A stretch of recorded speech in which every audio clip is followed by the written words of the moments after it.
I'm Rob back at Dashboard Studios. This is a video where we're going to replace one product with another.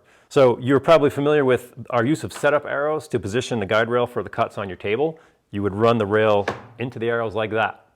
Now the problem is, it works great for some rails, not all. Look at all these back here. They're all different widths. So we can't have 6 kinds of arrows.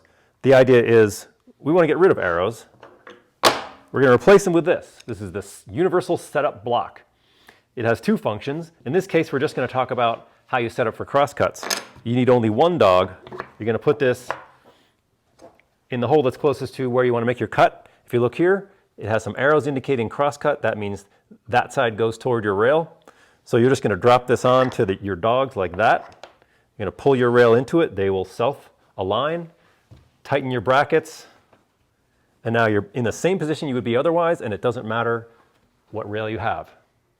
Thanks for watching.